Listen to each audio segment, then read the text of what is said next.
तो आइए साथ संगत जी एक बार सभी संत महापुरुष मिलकर जयकारा में भाग लेंगे। बोलिए सतगुरु माता सुदीक्षा सविंदर हरदेव जी महाराज जी की जय।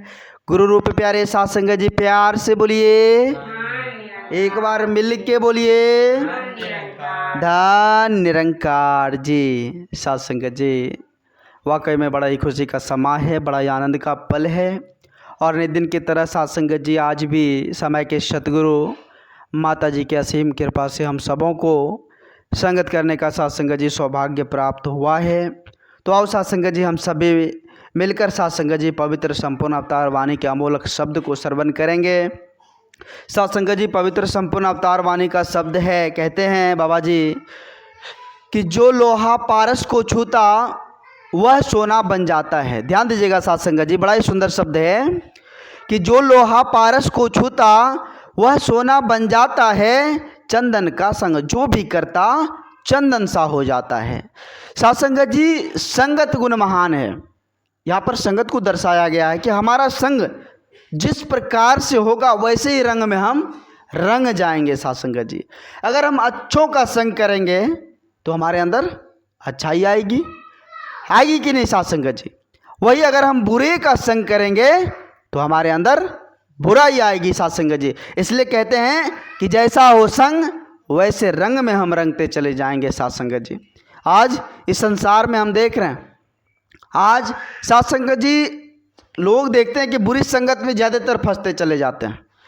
बुरा को अपनाना हम तुरंत साथ संगत जी आगे चल जाते हैं, बुराई को अपनाने में हम तुरंत आगे चले जाते हैं। वही जहाँ सत्य की बात हो, जहाँ प्रेम एकत्व की बात हो, मिलवर्तन की बात हो, तो वहाँ हमारे पाँव धीरे से उठते हैं साथ संगत जी। उठते कि नहीं देखे होंगे साथ संगत जी, सत्संग में भी जाने की जब बारी आती है तो पग जो है ना धीरे से उठते हैं।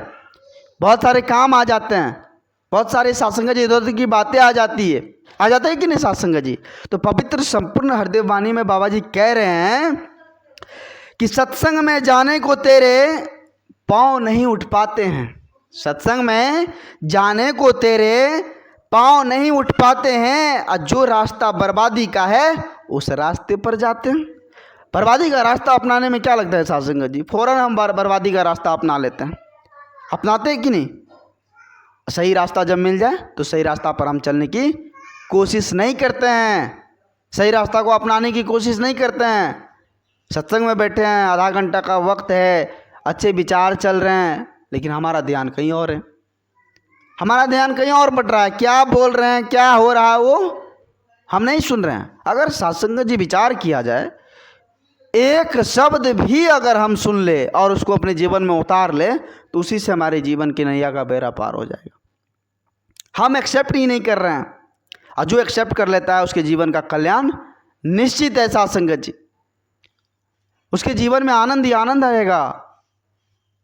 अरे हम खुशी चाहते हैं, हम आनंद चाहते हैं, सिर्फ चाहने से बात नहीं बनेगी। कुछ पाने के लिए कुछ खोना पड़ता है ना साथ संगत जी। अगर हमें कुछ चाहिए तो उसके लिए कुछ सहन करना पड़ता है ना। अगर हम आनंद को चाहते हैं, खुशी को चाहते हैं, तो उसके लिए हमें संत महात्माओं का संग करना पड़ेगा। जब तक हम संत महात्माओं का संग नहीं करेंगे तो आत्मिक आनंद नहीं प्राप्त होगा। शारीरिक आनंद भले ही प्राप्त हो जाए पैसे से, हम साथ संगत जी शारीरिक ये जो रूम बना हुआ इसमें फ्रिज, एसी, पंखा, कूलर हर चीज़ लगा ले, शरीर को आनंद दे सके, लेकिन आत्मिक आनंद, मान लीजिए साथ संगत जी हमारे पास बहुत ही ज़्यादा अंदर से जो है वो बेचैनी है, किसी बात को लेकर बहुत ज़्यादा बेचैनी है, और हम एसी वाले रूम में आकर सो गए, बेचैनी ख़त्म होगी? नहीं होगी ना। कूलर के पास आकर बैठ गए, बेचैनी ख़त्म होगी? नहीं होगी ना। कुछ भी सुहाएगा साथ संगत जी, आगे में साथ संगत जी वो जो है ना खुआ मलिद्दा हर चीज़ रख दे, खाने का पकवान रख दे, सुहाएगा? नहीं सुहाएगा ना। आत्मिक आनंद, वो बेचैनी, वो तभी दूर होगी जब यह आत्मा परमात्मा से जुड़ जाएगा, इस हरि का दीदार हो जाएगा, तो ही वो सुख मिल पाएगा। क्योंकि साथ संगत जी आज इस संसार में बहुत बड़े बड़े महल अटारी वाले भी रोते हैं।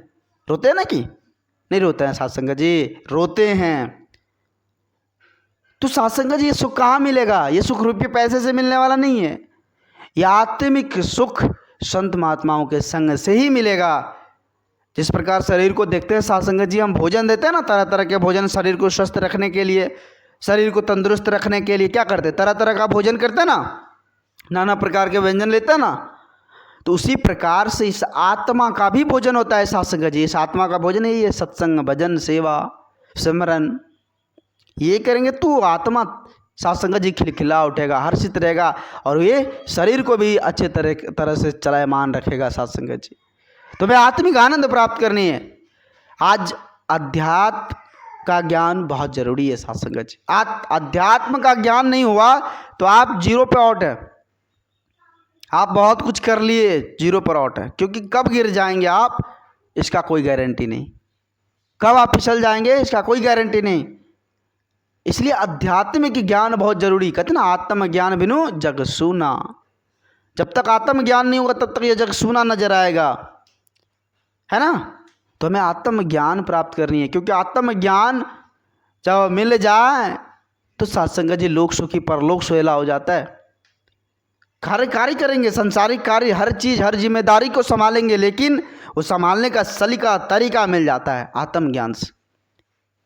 आज साइंस की बात हो रही है सत्संग जी, साइंस बहुत ज़्यादा डेवलप हो रहा है। विचार करना होगा सत्संग जी। कई सारे ऐसे लोग भी होते हैं, बहुत ज़्यादा पढ़े लिखे होते हैं, लेकिन वो सेवा सत्कार करना नहीं जानते। मन में ईगो रहता है, अहंकार रहता है। बहुत सारे ऐसे लोग होते हैं जो बहुत ज़्यादा जो है सेवा भी करते हैं, लोगों की मदद भी करते हैं, लेकिन उसके अंदर भी थोड़ा ईगो रहता है, अहंकार होता है कि हमने इसकी मदद की है। लेकिन आत्मज्ञान जिसके पल्ले में, वो नहीं कहेगा कि हमने इसकी मदद की, वो कहेगा कि परमात्मा ने इसकी मदद की है। अरे हम करने वाले कौन होते हैं? करण करावनहार कौन है? परम पिता परमात्मा। तो सत्संग जी में सोना नहीं है ये गफलत की नींद में, हमें जागनी है। कहते हैं उठ जाग मुसाफिर बोर भयो, अब राय ने कहाँ जो सोबत है। रात नहीं है जो अब तुम सो रहे हो, जागने की बाड़ी है। मतलब इस परम पिता परमात्मा को जानने की बाड़ी है। और सोने का मतलब ये नहीं होता सत्संग जी हम बेड पर सोए हैं। सोने का मतलब होता है कि हम लोभ मोह अहंकार और इधर उधर की बातों में जो समय को बिता रहे, यही सोना होता है। तो इससे हम बाहर निकल जाएं और इस परम आनंद को प्राप्त करें, इस निर्गुण निरंकार दातार को प्राप्त करें और अपने जीवन का हम कल्याण करें सत्संग जी। क्योंकि सत्संग जी इस समय देख रहे हैं ना कितनी रफ्तार से भाग रहा है।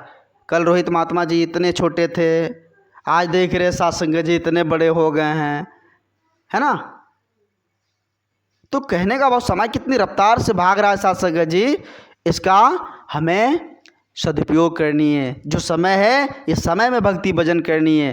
काम धंधा तो होते रहेगा, हर चीज़ होते रहेगा, लेकिन ये भक्ति भजन होते नहीं रहेगा सत्संग जी, ये करना होगा।